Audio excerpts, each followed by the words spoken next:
سنت مؤکدہ جو ہے نا، جو فجر سے پہلے کی 2 سنتیں ہیں، ظہر سے پہلے کی 4، ظہر کے بعد کی 2، پھر مغرب کے بعد کی 2 اور پھر عشاء کے بعد کی 2،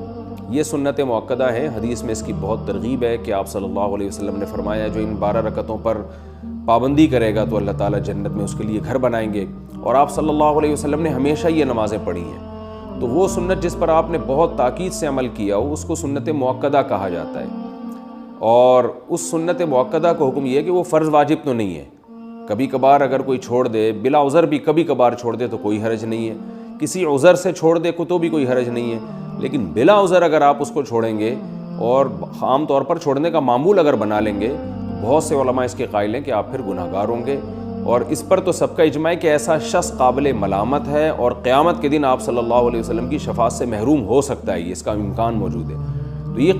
یہ ایسا شخص قابل ملامت ہے، اس کو ملامت کی جائے گی، اس کو برا بھلا کہا جائے گا کہ بھئی کیا کر رہے ہو تم۔ اس کی مثال ایسے بہت سے لوگ آج کل نئے فتنے آ رہے ہیں نا، کہتے ہیں سنت مؤکدہ کیا ہوتا ہے، حدیث میں تو کہیں بھی نہیں ہے۔ اس کی مثال ایسے جیسے فجر کی 2 رکعتوں میں دونوں رکعتوں کو لمبا کرنا چاہیے، یعنی سنت ہے کہ آپ فجر کی 2 رکعتوں کو امام کو چاہیے کہ وہ باقی نمازوں کی نسبت لمبی قرات کرے اس میں، جیسے کہ امی عائشہ رضی اللہ تعالیٰ عنہ فرماتی ہیں کہ فجر کی 2 رکعتوں کو 2 اس لیے رکھا گیا ہے کہ ان میں قرات زیادہ ہے۔ اب کوئی بھی اس کا قائل نہیں ہے کہ اس میں قرات زیادہ پڑھنا واجب ہے، سب مانتے ہیں کہ سنت ہے، اور لیکن ہے سنت مؤکدہ۔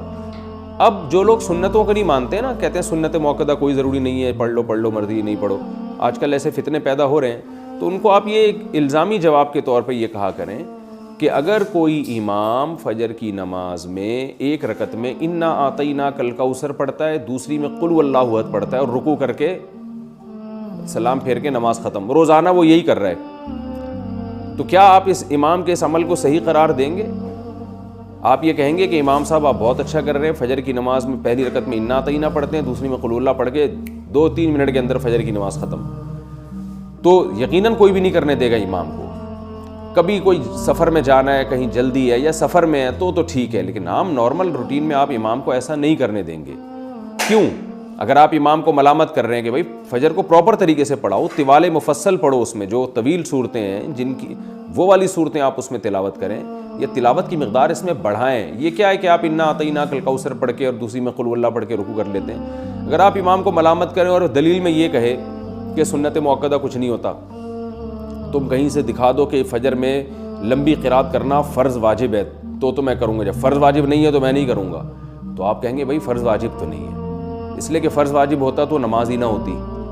یا سجدہ سہو واجب ہو جاتا، تو نماز تو ہو رہی ہے آپ کی، لیکن جو پراپر طریقہ ہے نبی صلی اللہ علیہ وسلم کا نماز پڑھنے کا فجر کی، وہ یہ نہیں ہے۔ جو پراپر طریقہ آپ نے بتایا ہے اور صحابہ تابعین اس پر عمل کرتے آئے ہیں وہ یہ ہے کہ فجر میں لمبی قرات ہوگی۔